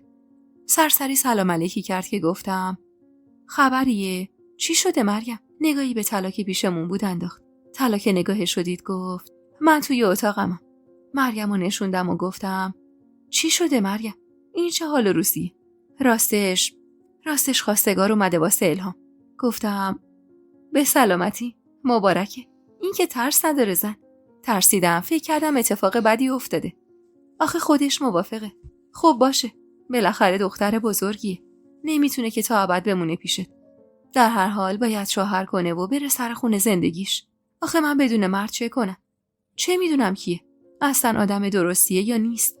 گفتم کیه؟ پسر یکی از مشتریای یه جایی که الهام کار میکنه. خودت دیدیش؟ نه والا. وا مریم چیه؟ اجازه خواستم بیان خونه. ولی من راستش بیان تو خونه ای که مردی نیست. من چطور از پسشون بر بیام؟ مریم همیشه همین بود. توی هر مسئله‌ای کاسه چه کنم دستش میگرفت و جوری رفتار میکرد که مسئولیت از دوشش برداشته بشه. البته که واقعا توانایی انجام اون کارا رو هم نداشت. واسه همینم تصمیم گرفتم آرومش کنم. و گفتم با محمد حرف زدی؟ رو ترش کرد و گفت محمد اگه غیرت داشت میمون بالا سر بچه‌هاش. نه که بره دیار غربت دنباله. گفتم ول کن مریم. حرف زدی یا نه؟ نه. خب باهاش حرف بزن. هرچی نباشه باباشه. اصلا گیریم سنگ بزنم. از اونجا چی کار میتونه بکنه؟ گفتم خب علی رو میگیم بیاد. بالاخره اون برادر بزرگترشون محسوب میشه. بیاد یه تحقیقی کنه. البته از جهانم میشه کمک گرفت واسه تحقیق در مورد خانواده یه پسره. مریم انگار کمی دل تو دلش اومد که بلند شد و گفت دست درد نکنه. پس من برم به محمد خبر بدم. اون روزا درگیر قضیه الهام بودیم. علی از ده اومده بود و به جهانم سپرده بودیم یه سری تحقیقات انجام بده. همه چی خوب بود و الهامم رضایت کامل داشت. قول و قرار عقد رو هم گذاشتن و چون نیاز به اجازه پدر بود منتظر شدیم تا محمد بتونه بیاد ایران و بعد تاریخ عقدش مشخص بشه. توی همون گیرودار اما علی علنا اعلام کرد که خواهان اله است. از خیلی قبل منتظر این حرف بودم. واسه همین بهش گفتم خیلی وقت پیش منتظر بودم بگی. با تعجب نگام کرد و گفت از کجا فهمیدی؟ از نگاهت. خندید و گفت والا باید ازت ترسید تابان خانم.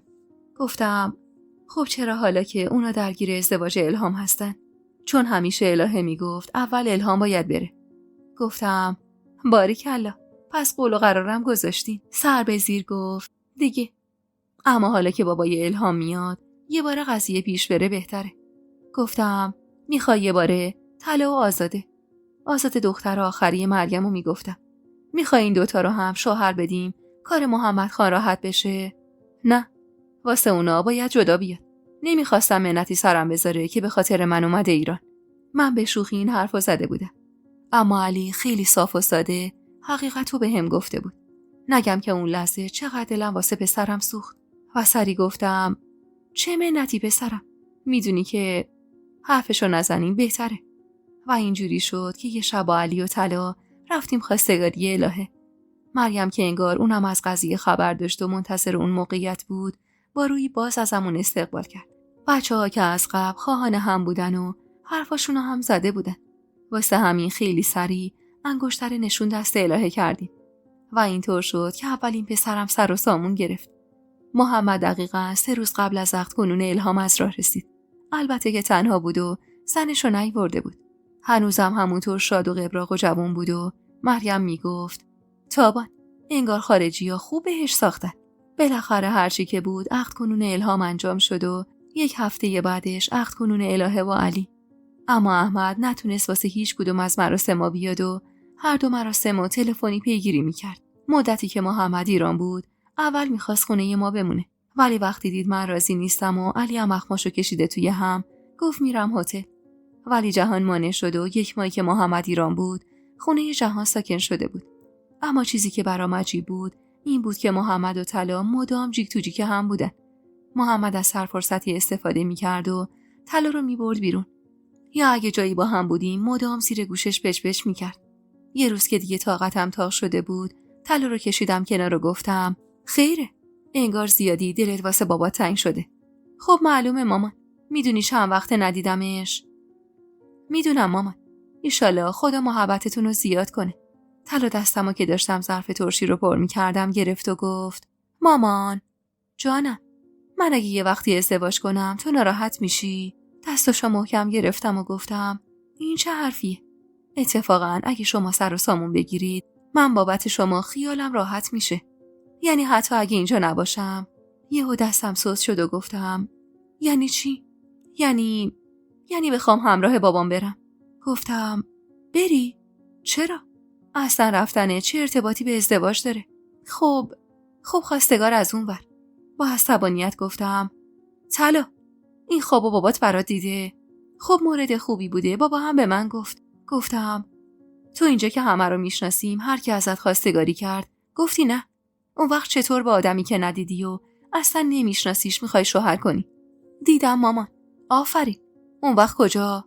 همینجا، ایرانه. گیجم نکن طلا، مثل آدم حرف بزن. پسر یکی از شریکای باباس اونور. بابا حرفشو به هم زده بود و چند روز پیشم اومده ایران واسه اینکه همدیگر رو ببینیم. عصبانی چش دوختم تو چشماشو گفتم یهو عقدم میکردی بعد میگفتی بهم. مامان چرا ناراحت میشی؟ راستش انتظار این کارو از طلا نداشتم. طلا ذاتاً دختر مهربونی بود. آدمی بود که اول رضایت دیگرون براش اهمیت داشت، بعد خودش. هیچ وقت تو زندگیش کاری نکرده بود یا حرفی نزده بود که من یا حتی دیگرون ازش ناراحت بشیم. ولی این کارو که محمد زیر پاش نشسته بود و اون این جرأت رو بهش داده بود دوست داشتم زودتر خبردار می شدم. دستاش که شونه‌هامو قفل کرد باعث شد به خودم بیام و گفتم ول کن طلا، مامان جان، آخه چیزی که هنوز معلوم نبود و واسه چی باید ذهن شما رو هم باهاش درگیر می‌کردم؟ الان معلوم شد. آره خب اونم ایرانیه، زبون همدیگر رو میفهمیم و این که من ازش خوشم اومده، فقط نگران تو هم. گفتم لازم نکرده نگران من باشی. مامان نکن اینجوری دیگه. محمد که فهمیده بود طلا با من صحبت کرده، اونم وارد ماجرا شد. و چند روزی پدر و دختر شروع کردن یه ریز با من صحبت کردن. من واقعا ناراضی نبودم. فقط دلخور بودم از اینکه آخر از همه فهمیده بودم. ولی خب قسمت بود و کارا پیش رفت. طلا و فریبرز توی مراسم باشکوه که پدر فریبرز گرفته بود به عقد هم در اومدن. روزی که عقد کنون طلا بود، جهان کنارم ایستاد و گفت انگار پای محمد سبک بود. نگاه کن. یه بار اومد ایران 3 دختر شوهر داد و رفت. والا دمش گرم. گفتم برنامه ریزیاشو کرده بود. آدم حسابگری. میدونی که نخواسته بار دیگه بیاد ایران. اما چشمام پر شده بود و نگاهم که روی طلا بود و گرفتم و گفتم اون با حسابگری دختراشو شوهر داد. اما من دیگه خیلی تنها شدم. اول و آخرش همین تابان. اولش دست خودمون نبود. ولی کاش فکری به حال آخرش بکنی. نه ایستادم تا ادامه بده. چون حال روز خوبی نداشتم. واسه همین کاری رو بهونه کردم و رفتم از پیشش. طلا قرار بود بعد از درست کردن کاراش راهی ایتالیا بشه و این مدت رو پیش من بمونه. محمد و خانواده فریبرز هم برگشتن و طلامون تا بعداً فریبرز بیا دنبالش. الهه و علی بعد از همون عقد کنون با یه جشن ساده رفتن سر خونه زندگیشون. و الهه‌ای که من هرگز فکر نمی کردم که قبول کنه حتی واسه یه روز به اون ده بره، با رضایت و لبخند به لب راهی همون ده شد تا بره توی اون عمارت زندگی کنه و جا پای هاجر خانم بذاره. کی فکرشو میکرد یه روزگاری حاج رسول و هاجر خانم نباشن و علی و الهه جای اونا رو بگیرن. علی رو راهی کرده بودم و خیالم بابتش راحت شده بود. اما کارای طلا که درست شد و خواست راهی بشه، تازه فهمیدم خودم موندم و خودم. طلا رفت تا زندگیشو اونور آب شروع کنه. خیالم راحت بود که باباش کنارشه. خیلی دلنگرانش نبودم. چون از بابت اینکه پدرش کنارش بود خیالم راحت بود. محمد در هر حال پدرش بود. خودش هم باعث این ازدواج شده بود و قطعاً هوای بچه‌شو داشت. از حقم نگذریم واسه بچه‌هاش هیچ وقت چیزی کم نمیذاشت. طلا رو که بدرقه کردیم و برگشتم خونه، توی در ورودی ایستادم و به خونه خالی نگاه کردم. یه روزی این خونه پر از سر و صدا بود و حالا خالی از هر صدایی. همونجا نشستم و زندگیم عین یه فیلم از جلوی چشمم رد شد. از یه طرف خوشحال بودم که بچه‌هام سر و سامون گرفتن. شاید دور از من، ولی خوشبختی و راضی بودنشون از زندگیاشون برام از هر چیزی مهمتر بود. اونا راهی رو رفته بودن که خودشون انتخاب کرده بودن و همین واسه من آرامش می آورد. از یه طرف هم باز تابانی شده بودم که تک و تنها بود و کسی رو نداشت و باید دست به زانوی خودش راه می رفت. تو حال هوای خودم غرق بودم که صدای زنگ تلفن خونه منو به خودم آورد. از جا بلند شدم و گوشی رو برداشتم و گفتم بله دعوا داری؟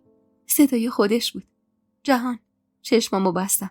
واقعا به شنیدن صداش نیاز داشتم. نشستم روی صندلی کنار تلفن و گفتم سلام. علیک سلام. 2 بار تماس گرفتم نبودی. رفته بودم فرودگاه بدرقه طلا. الان رسیدم.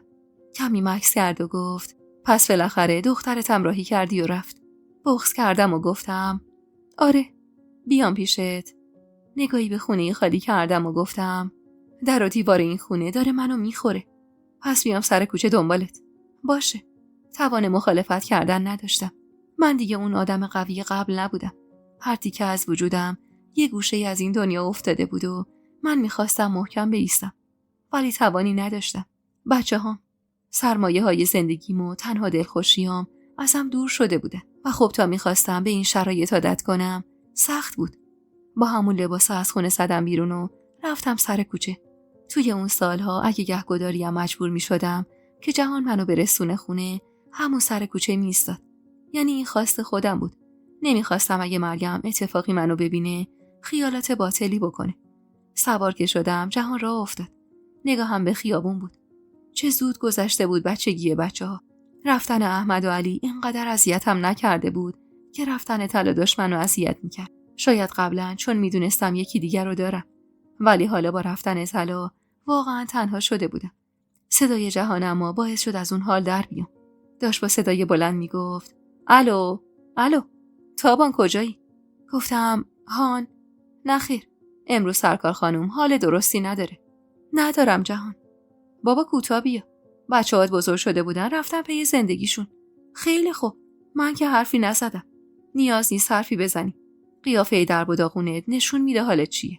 خب سختمه، مخصوصا الان که طلا رفته. مونده بودم فرقی نداشت. یه دختر دم بخت بود که بالاخره ازدواج میکرد. ولی توی همین شهر و مملکت بود و هر وقت دوست داشتم میتونستم برم ببینمش. خب الانم هر وقت اراده کنی میتونی ببینیش. اشکام ریختن و جهان نوچی کرد و گوشه ایستاد و گفت نکن تابان. خیلی خستم جهان. حق داری. هیچ وقت توی هیچ زمانی از زندگیم کسی پشتم نبود. خودم زور زدم و زندگی کردم. ولی انگار دیگه توان ندارم. دیگه زورم نمیرسه به این زندگی. نگام کرد و گفت تابان، فکر کنم به یه سفر نیاز داری. فقط همینو کم دارم. دقیقاً همینو کم داری. آماده باش، فردا میام دنبالت میریم سفر. برگشتم نگاش کردم و گفتم دست بردار جهان. هیچم دست بر نمیدارم. اون روز هرچی جهان اصرار کرد من راضی نشدم که باهاش برم سفر. از نظر خودم درست نبود. آخه ما نسبتی با هم نداشتیم. همین که گاهی هم به دادم میرسید و حالمو خوب میکرد خودش چیز بزرگی بود. ولی بیشتر از اونو ازش انتظار نداشتم. یعنی اصلا وظیفه‌ای در قبال من نداشت. مگه ما با هم به جز پسر خاله دختر خاله بودن چه نسبت دیگه ای داشتیم؟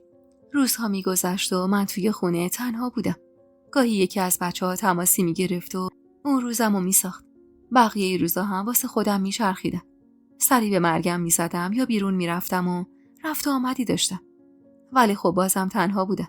دختر کوچیکه مرگمم که از بچگی رابطه خیلی خوبی با احمد داشت، طبق گفته های مریم مرتب باهاش در تماس بود و همین باعث شده بود که اونم فکر رفتن به سرش بزنه. و اینطور شد که در چشم بر هم زدنی دختر کوچیکه مرگمم راهی کانادا شد تا کنار برادرش ساکن بشه و همونجا به درسش ادامه بده. اما با رفتن اون مریم مثل من نمون تو خونش. میگفت نمیتونم تو اون خونه تنها بمونم و بارو بندیلش رو جمع کرد و گفت برمیگردم ده. میگفت اونجا آبجی معصومم هست. الهه هم اونجاست. هرچی هم گفتم خب الهام اینجاست. میگفت نه، اونجا برم راحت ترم. میدونستم دردش چیه. البته که حقم داشت. شوهر الهام غریبه بود و شوهر الهه علی بود که مثل پسر مریم میمونه و اینطور شد که مریم برگشته و ساکن عمارت شد. علی هم با رفتن مریم مدام به من اصرار میکرد که برم ده و باهاشون زندگی کنم. ولی من نمیخواستم.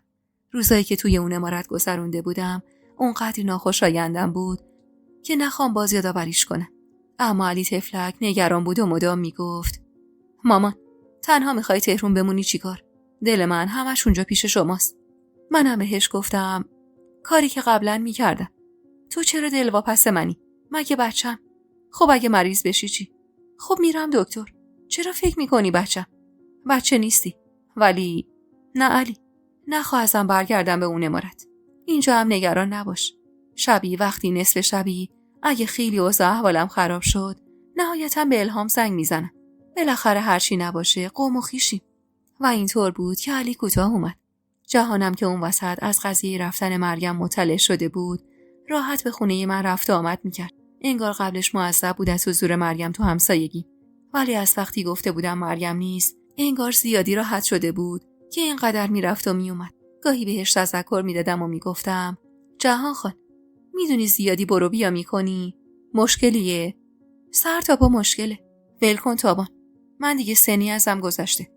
دارم به 50 سال نزدیک میشم. تو هم که دختر 18 ساله نیستی. هر دو عاقل و بالغیم. گفتم خب واسه همین نباید کار اشتباه کنی. تو رضایت بده تا کارمون اشتباه نباشه. تو مدتی که طلا رفته بود جهان به هر طریقی این خواسته رو عنوان میکرد. اون روزم باز خواستش رو گفت و تهش اضافه کرد تابان، بیا ناحقی در حق خودمون نکنی. من و تو حتی تو سالایی که با یکی دیگه هم زندگی میکردیم همدیگه رو دوست داشتیم. نگوام نه که باور نمیکنم. الانم که دیگه هیچ مانعی نیست. پس بذار ما دوتا هم روی آرامش رو ببینیم. مگه عمر آدمیزاد چقدره؟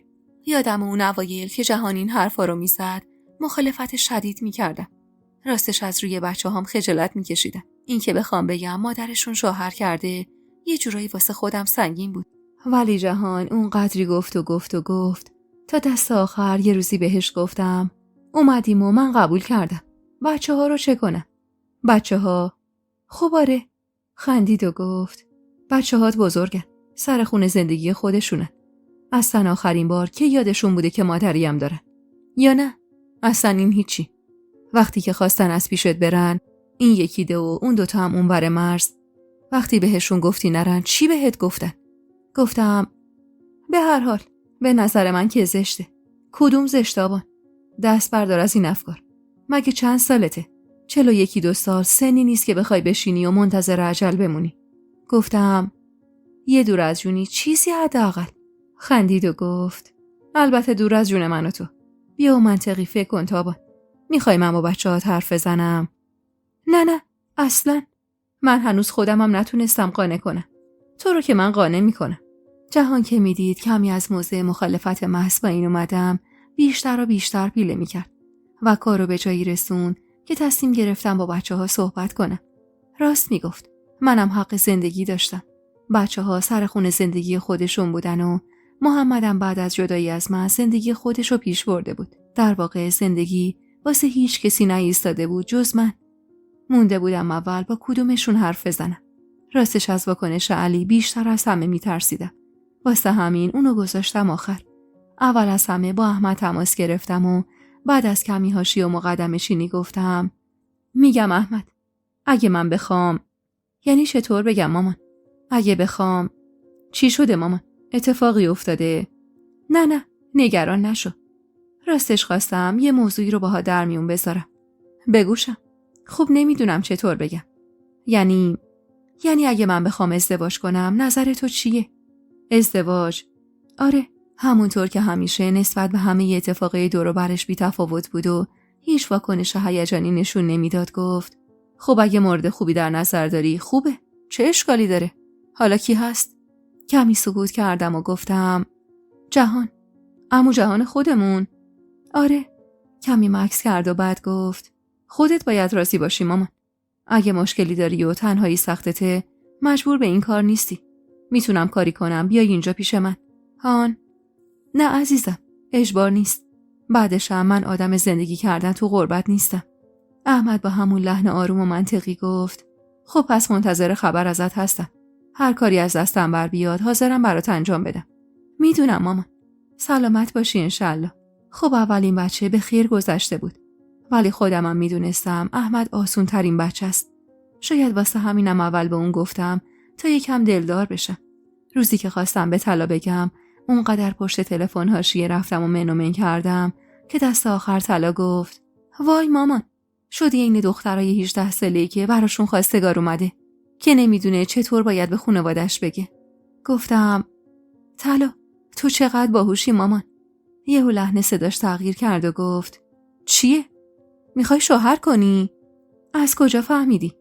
یهو گفت واقعاً؟ گفتم راستش آره. البته اول خواستم با شما حرف بزنم ببینم نظرتون چیه. خب با بقیه حرف زدی؟ با احمد آره. اون که با اون اخلاقیاتش حتما برات کلم کشیده. لحنش جوری بود انگار ناراحته. واسه همین گفتم طلا اگه ناراضی باشی. نه مامان، ربطی به من نداره. زندگی خودته. اما این حرفت از تا اعلام نارضایتی بدتر بود. خب چی کار کنم مامان؟ توقع نداری که پاشم بیام برات جایزیه بچینم؟ نه. ته دلمو خالی نکن، کار دیگه پیشکش. نمیپرسی کیه؟ پرسیدن نداره. معلومه کیه. جهان خان. مامان، من نه بچم نه حالو. اون موقع هم که من ایران بودم با هم در ارتباط بودید. گفتم چه ارتباطی دختر؟ مردی بالا سرم نبود، کاری برام پیش می اومد، خودشو میرسون. خب پسر خالم بود، رفیق باباتم که بود. تفلک اون کاری که باید بابات انجام میداد و اون گردن میگرفت. بعد کاری میکرد. من حرفی که نزدم مامان. مبارکه. گفتم ممنون و خداحافظی کردم و تموم شد. اما حرف زدم با طلا بدجوری حالمو بد کرده بود. نه مخالفتش رو اعلام کرده بود، نه رضایتش از ته دل بود. وقتی به جهان گفتم که واکنش طلا چی بوده گفت خب منطقیه. بالاخره دوست نداشته مادرش رو به کسی قسمت کنه. اما همین که بهش خبر دادی کافیه. گفتم اما جهان، قسمت سخت ماجرا مونده.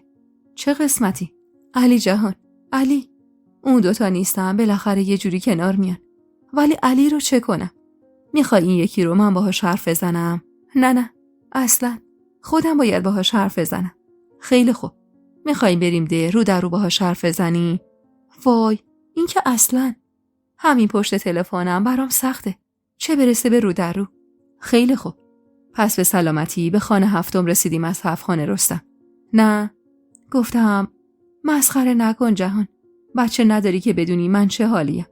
تازه اگه داشتیم تو مرد بودی. تو جامعه نگاه به مردا با نگاه به زنا خیلی فرق داره. جهان اما دست از مسخره بازی بر نمی داشت و گفت خیلی خوب. تو هم کشتی ما رو با این بچه‌هات. والا به خدا. یادم روزی که میخواستم به علی زنگ بزنم قبلش کلی دعا خونده بودم. وقتی هم شماره رو گرفتم تا بیاد کسی جواب بده قلبم اومد تو دهنم. گوشی رو برداشت و صداش توی تلفن پیچید. الو مامان. سلام. الو. الو سلام مادر. خوبی؟ مامان تویی؟ ممنونم. بفرمایید. اگه کاری داری بعداً تماس بگیرم. نه بگو. الان بیکارم. علی مامان. میخواستم راجع به یه چیزی باهات صحبت کنم. گوش میدم. بفرما. راستش نمیدونم چه جوری بگم. چیزی شده؟ نه نگران نباش. علی جان، تو میدونی که من و محمد چطوری با هم ازدواج کردیم؟ بله خب. قبلا واسم گفتید. خب واقعیت اینه که درسته محمد مرد خوبی بود و من بهش عادت داشتم. ولی خب هیچ وقت دوستش نداشتم. میفهمی چی میگم؟ حرفی زده. کی؟ محمد خان. باز خواسته برگرده بهت؟ نه همچین چیزی نیست. یعنی اصلا امکان پذیر نیست. اون بارم از سر ناچاری باهاش ازدواج کردم. خودت که میدونی. خب پس چی؟ راستش اگه من بخوام ازدواج کنم تو مشکلی داری؟ اینو که گفتم هیچ جوابی نداد و سکوت کرد و فقط صدای نفساش میومد. سکوتش که طولانی شد گفتم علی جان پشت خطی؟ بی هیچ حرف اضافه ای گفت ازدواج.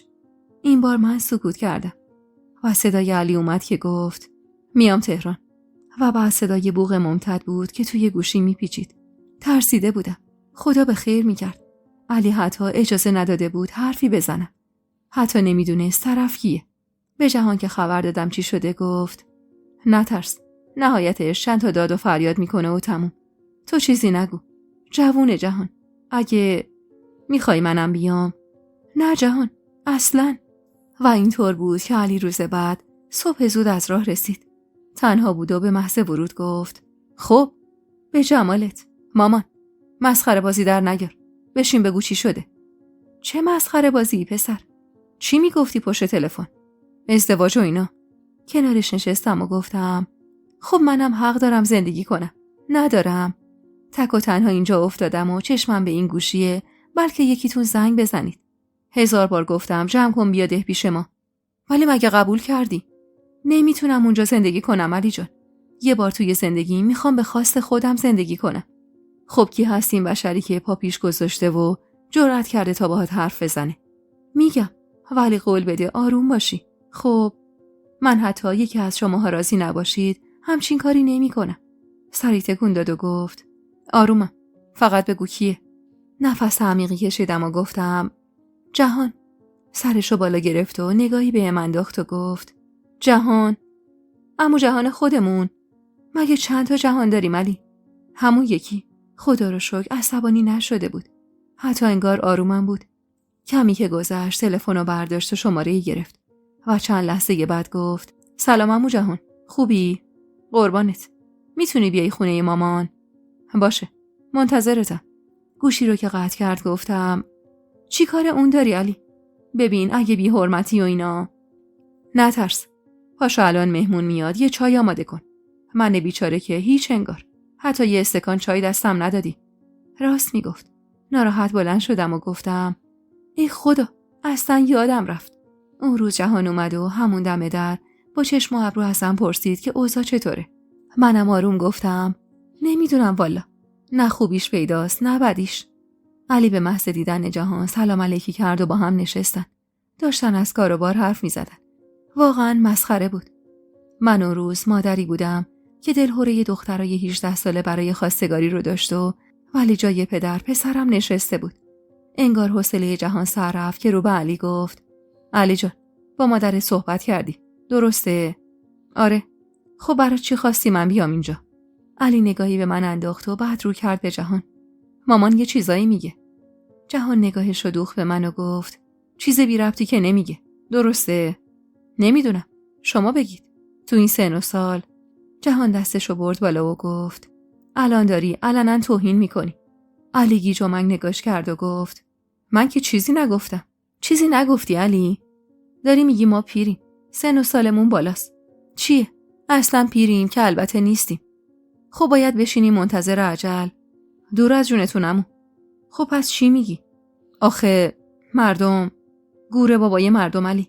تو هر چند وقت یه بار میای به مادرت سر میزنی. هان نهایتش خوب در نظر بگیریم 3-4 ماهی یه بار. کلن میشه 4 بار در سال. بقیهش مادرت اینجا تک و تنها بمونه به خاطر اینکه مردمی که توی خونه هاشون راحت نشستن یه وقت چیزی نگن. خب من که بهش میگم بیاد با ما زندگی کنه. اینجوری تنها هم نمیمونه. بعد عمری بیاد با عروس زندگی کنه. اونجا خونه خودشه عمو. چه ربطی به عروس داره؟ خونه پسرشه. خب حتما راحت نیست. اصلا آدمی که 20 سال اینجا زندگی کرده چطور برگرده؟ مثل منم. تو عجیب الخلقی. دست شما درد نکنه. خواهش میکنم علی جان. جهان اینو گفت و بعد ادامه داد. ببین علی جان این حرفا رو نمیخواستم کسی بدونه. اگه جای تو احمد یا طلا بود اصلا در این باره حرف نمیزدم. ولی جهان نگاهش رو به من دوخت و ادامه داد. ولی من و مادرت خیلی سال قبل قصد ازدواج داشتیم. وقتی که تو هنوز حتی 2 سالت هم نبود.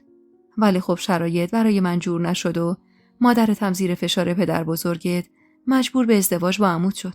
علی با تعجب گفت واقعاً؟ آره. من حتی با پدر بزرگت هم حرف زده بودم. یعنی از تابان خواستگاری کرده بودم. ولی خب مادرم راضی نبود و من اومدم تا راضیش کنم. ولی ورق جوری برگشت و رقم خورد که 20 اندی سال مجبور شدیم همدیگر رو توی زندگی یکی دیگه ببینیم. میدونم مقصر منم. باید قاطعیت بیشتری اون موقع نشون میدادم. ولی خب فکر نمی کردم محمد بخواد بازم برادرش ازدواج کنه. ولی الان هیچ مانعی نیست. مگه اینکه تو مانع بشی. علی کمی به فکر فرو رفت و بعد چش دوخت به من و گفت اگه پشیمونش کنی چی؟ جهان لبخندی روی لبش نشست و گفت اون وقت بیا هر چی گفتی من قبول میکنم. و اینطور شد که علی رضایت داد. وقتی رضایتش رو اعلام کرد انگار بار سنگینی از روی دوش من برداشته شد. باورم نمیشد پسرم اونقدر مرد شده باشه که انقدر قشنگ با این موضوع منطقی برخورد کنه و حرفامونو بشنوه و بعد بگه نظرشو. علی رفت تا با الهه برای عقد کنون ما بیان. درسته از سروش خجالت میکشیدم. ولی خب بالاخره باید یه جایی به فکر خودمم میبودم. به اینکه اونطور که دلم میخواد زندگی کنم. جهان خوشحال از اینکه جوابو گرفته مثل همون ساله جوونی هر روز میومد دیدن من و مدام اصرار داشت که یه مراسم جمع و جور بگیریم. ولی من واقعا خجالت میکشیدم. واسه همین قبول نکردم و علی و الهی که اومدم فقط رفتیم محضر عقد کردیم و تموم. من قبل از جهان 2 بار دیگه هم ازدواج کرده بودم. ولی هر دو از سر زور و اجبار بود و به خواست و میل و اراده من نبود. ولی حالا نه. حالا راحت و آروم بودم. اجباری در کار نبود و واسه اولین بار برای دل خودم میخواستم زندگی کنم. علی و الهه برگشتنده و من و جهان ساکن خونه جدیدی شدیم که جهان به تازگی خریده بود. اول خواستم خونه من زندگی کنیم چون خونه جهان قدیمی بود. ولی جهان قبول نکرد و گفت میریم خونه خودمون. میگفت نمیخوام سایه کسی هرچند ضعیف روی زندگیمون باشه. زندگی من و جهان همونطور که ساده و آروم شروع شده بود، ساده و آرومم پیش میرفت. درست از شور و هیجان جوانی خبری نبود. ولی همین که در کنار هم آرامش داشتیم برام بالاترین نعمت بود. همین که هر صبح که چشم باز میکردم صورت مهربون جهان رو میدیدم برام بهترین دلخوشی بود. من جهان رو عمیقاً و از ته قلبم دوست داشتم و عشق و دوست داشتنش چیزی نبود که با کم رنگ شدن اون شور و هیجان چیزی ازش کم شده باشه. فقط رنگ و روش تغییر کرده بود. اونم به خاطر گذر زمان و سن و سال و تجربه هایی بود که تو زندگی کسب کرده بودم. احمد و طلا هم تماس گرفته بودن و تبریک گفته بودن. روزی که طلا تماس گرفت گفت مامان بابا میخواد باهات صحبت کنه. راستش اولش حس خوبی نداشتم. ولی خب مگه محمد همین کارو نکرده بود؟ پس دلیلی برای خجالت نبود. گوشی رو گرفتم و محمد بعد از احوال پرسی گفت مبارک باشه. ممنونم. جهان بالاخره کار خودش رو کرد. یهو با شنیدن این حرفش جا خوردم. یعنی چی که میگفت بالاخره؟ در حالی که دست و پام یخ کرده بود کم نیوردم و گفتم منظور؟ بی منظور. همیشه و همه جا ردی از جهان توی زندگی تو بود. شاید کم رنگ ولی همیشه بود. نمیخواستم به روت بیارم. ولی الان که ازدواج کردی گفتم که بدونی. چیزی نگفتم اون روز و خداحافظی کردیم. به جهان که گفتم محمد چی گفته دست دورشونم انداخت و گفت ناراحتی که نداره جونم. ولش کن. آخه یه جورایی طعنه میزد. آخرین نفری که میتونه به تو طعنه بزنه قطعاً محمده. پس بی خیالش باش و اصلا بهش فکر نکن. جهان فوق‌العاده مرد خوبی بود و منو عمیقاً دوست داشت و اینو میشد از تک تک کارا و جز به جز رفتاراش فهمید و همین واسه من از زندگی بس بود. زندگی کردن در کنار کسی که هم من دوستش داشتم هم اون منو دوست داشت نهایت آرزوی من بود و حالا اون آرزو به حقیقت تبدیل شده بود. یادم مریم طی تماسی که با هم داشت نیششو زد و گفت میگم تابان اینجوری جلوی عروس و داماد خجالت نمیکشی؟ والا من اگه جای تو بودم اگه اسمشم میومد آب میشدم. گفتم خوبه هر کسی طبق خواسته خودش زندگی کنه مریم. منم خیلی سخته برام سربار زندگی بچه هم بشم. با این حرفم سری گرفت چی گفتم چون علنا سربار زندگی علی و الهه بود. واسه همینم این حرفا که زدم دیگه چیزی نگفت و قطع کرد. البته که منم وقتی میخواستم با جهان ازدواج کنم میدونستم این حرفا حدیثا زده میشه. ولی بودن و همراه شدن با جهان برام اونقدر دوست داشتنی و خوشایند بود که اون حرفا تأثیری روم نداشت. جهان مثل همون موقع‌ها جدای جدیت و جذبش مهربون و خوش رفتار بود و فوق‌العاده جنتلمن. گاهی میشستیم و از اون قدیما میگفتیم. از اون شبایی که جهان دزدکی از راه پنجره وارد اتاق من میشد و تا نزدیکیای صبح با هم حرف میزدیم. یه شب بهش گفتم میگم جهان ولی خیلی شانس داشتی کسی تو رو نمیدید. البته منم شانس می آوردم. با همون نگاه مهربونش سر زد تو چشمام و گفت از کجا میدونی نمیدید؟ سالی نگاش کردم که گفت چند باری حلیمه مچمو گرفت. واقعا؟ پس چرا چیزی به من نگفت؟ به روی منم نیورد. ولی من خودم متوجه شدم که منو دیده. خدا رحمتش کنه. همیشه و همه جا هوای منو داشت. تو این روزایی که سرگذشت من داره به نگارش در میاد، من در آستانه 60 سالگی و جهان در آستانه 70 سالگی هستیم. و غیر از دردای معمولی که بالاخره همه درگیرش هستیم، مشکل خاصی نداریم خدا رو شکر. و تو تموم این سالها در کنار هم خوش بودیم. یکی دوباری هم واسه دیدن طلا رفتیم ایتالیا. طلا یه دختر داره. موقع زایمانش من پیشش بودم و اسم دخترش رو گذاشتیم تینا. اون مدتی هم که پیش طلا بودیم خواه ناخواه با محمد و خانواده‌اش آشنا شدیم. زن خوبی داشت و 2 بچه هم از اون داشت. محمد اما همین چند سال پیش بعد از یه دوره بیماری توی همون ایتالیا فوت کرد و همونجا به خاک سپرده شد. برای خاک سپاریشم احمد رفته بود تا طلا تنها نباشه. علی هم 2 بچه داره که بعد از رسیدن بچه‌ها به سن مدرسه نقل مکان کرد و دوباره برگشت تهران. زمینا رو البته داره. گهگداری هم بهشون سر میزنه و اونجا هم چند تا کارگر مطمئن سرشون گذاشته. ولی خب کار کاسبی اصلیشو آورده همینجا. احمد یه پزشک موفقه که چند سال پیش با یه دختر آمریکایی ازدواج کرد و محل زندگیشو منتقل کرده آمریکا. اون زمان که کانادا بودم ما 1-2 باری با جهان رفته بودیم و بهش سر زده بودیم. مریم هم به رحمت خدا رفته و همونده پیش خواهر و مادرش به خاک سپرده شد. زندگیم بالا و پایین زیاد داشت. از بیکسی و کلفتی امارت شروع شد و با زجرایی که رسول بهم داده بود ادامه پیدا کرد. و بعد از اون ازدواج اجباریم با محمد و اما در آخر ازدواجم با جهان از سر عشق که هنوزم ادامه داره. به گذشته که برمیگردم سختیای زیادی کشیدم. خیلی زیاد. روزای نوجوانی و جوونیم که باید با خوشی و محبت و شیطنت میگذشت یا توی مطبخ امارت گذشته بود یا ترس از کارای رسول و بعدش هم نیش و کنایه‌های هاجر خانم. ولی وقتی با آخر ماجرا نگاه میکنم خوشحالم که اون روزای سخت و گذروندم و از پسش بر اومدم. و اما مهمتر از همه اونا عشقی رو توی سینم نگه داشتم که از همون 16-17 سالگی توی دلم ریشه دوونده بود و خوشحالم که هیچ وقت اون عشقو دور ننداخته بودم و اونقدر تو دلم نگهش داشتم تا به موقعش جوونه زد. عید نوروز 2 سال پیش شهان ویلای نقلی اطراف روستا خرید و تعطیلاتو اونجا میگذرونیم. همه روزها و همه ساعتها و همه لحظه هایی که پیش جهان میگذرونم برای من جذابیت خاصی داره. انگار که هیچ وقت اون زندگی نمیخواد رنگ عادت به خودش بگیره. دلیلش هم اینه که هر دوی ما همدیگر رو از صمیم قلبمون دوست داریم و هنوزم عاشق همیم. و همین دوست داشتن و عشق باعث میشه همه چی ممکن باشه. گاهی وقتا هم پیش جهان گله میکنم که جهان، کاش همون سالا بعد از رسول تونسته بودیم با هم زندگی کنیم. میدونی این وسط چه سالایی از دست رفته؟ جهان اما میگه ولی من دلم میخواد حتی قبل از رسول زندگی ما شکل میگرفت. ولی نمیدونم تو چه اصراری داشتی به اینکه با رسول باشی. ولی من هیچ وقت به هیچ کسی نگفتم که رسول چه بلایی سر من آورده.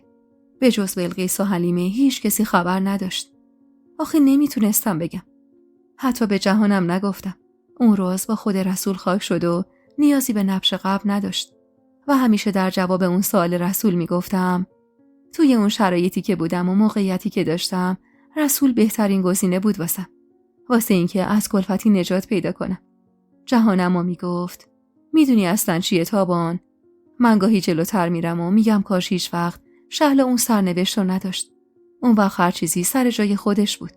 میدونم جهان، اما این ای کاش و اگر و اماها همه واسه اینه که قصه هایی شکل بگیره. وگرنه اگه همه چیز عادی و سر جای خودش باشه که دیگه نمیشه قصه زندگی. واقعا به این حرفم اعتقاد داشتم و قبولش داشتم که هر چیزی توی زندگی اتفاق میفته حتما حکمتی توشه که باید اتفاق بیفته تا زندگی راه خودش رو بره و بتونه چیزی برای گفتن داشته باشه. زندگی منم مثل همه زندگی‌های دیگه.